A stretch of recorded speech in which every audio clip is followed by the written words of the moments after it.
Hi kids, ಇವತ್ತು ನಮ್ಮ story ಹೆಸರೇನಂದ್ರೆ 3 Fisher's. Okay, ಶುರು ಮಾಡೋಣ. One day a group of Fisher man came across a pond. ಒಂದಿನ ಮೀನ್ ಹಿಡಿಯೋರು ಒಂದು ಪಾಂಡ್ ಹತ್ರ ಬರ್ತಾರಂತೆ. ಓಕೆ, ಕೆರೆ ಹತ್ರ. One of them pointed to the pond and said, "Let's return tomorrow and catch some fish in this pond."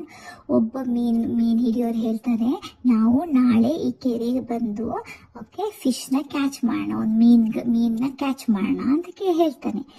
3 fishes swimming close to the surface heard them. Okay, 3 ಮೀನು ಅಲ್ಲೇ ಇರುತ್ತೆ, swim ಮಾಡ್ತಾ ಇರುತ್ತೆ. ಅದು ಇವ್ರು ಮಾತಾಡೋದು ಕೇಳುತ್ತೆ. Terrified, the first fish immediately announced, "I am leaving this pond along with my family right now." ಅದು ಫಸ್ಟ್ ಮೀನ್ ಹೇಳುತ್ತೆ, ನಾನು ಈ ಕೆರೆನ ಬಿಟ್ಟು ಬೇರೆ ಕಡೆ ಹೋಗ್ತೀನಿ ನನ್ನ ಫ್ಯಾಮಿಲಿ ಜೊತೆ ಅಂತ ಹೇಳುತ್ತೆ. The second fish agreed with the plan. Okay, second ಮೀನು ಹೇಳುತ್ತೆ, ಆಯ್ತು ನೀನು ಹೇಳಿದ ನಾನು ಬರ್ತೀನಿ ಅಂತ ಹೇಳುತ್ತೆ. The third fish argued, "don't be coward, the pond has always been safe for us." ಅದು ಮೂರನೇ ಮೀನ್ ಹೇಳುತ್ತೆ, ಎಂತ ನೀವ್ ಯಾಕೆ ಈ ತರ ಭಯ ಬೀಳ್ತಾ ಇರೋದು?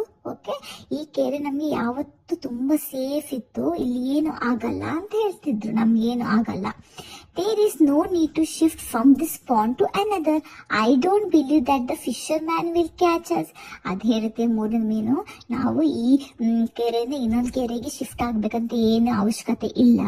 ಓಕೆ, ಫಿಶರ್ ಮ್ಯಾನ್ ಅಂದ್ರೆ ಮೀನ್ ಹಿಡಿಯೋರು ಬಂದು ನಮ್ಮನ್ನೇನು ಹಿಡಿಯಕ್ ಆಗಲ್ಲ, ಆಯ್ತಾ, ನೀವು ಭಯ ಬೀಳ್ಬೇಡಿ ಅಂತ ಹೇಳುತ್ತೆ ಮೂರನೇ ಮೀನು. Most of the fishes agreed with the first fish and traveled to new pond through a small outlet. ಆದ್ರೆ ಎಲ್ಲ ಮೀನು ಫಸ್ಟ್ ಮೀನ್ ಇತ್ತಲ್ಲ, ಆ ಮೀನ್ದು ಮಾತು ಕೇಳಿ ಎಲ್ಲರೂ ಬೇರೆ ಹೊಸ ಕೆರೆಗೆ ಹೋಗ್ತಾರೆ. ಒಂದು ಚಿಕ್ಕದ ಜಾಗ ಇತ್ತು, ಅಲ್ಲಿಂದ ಹೋಗ್ತಾರೆ.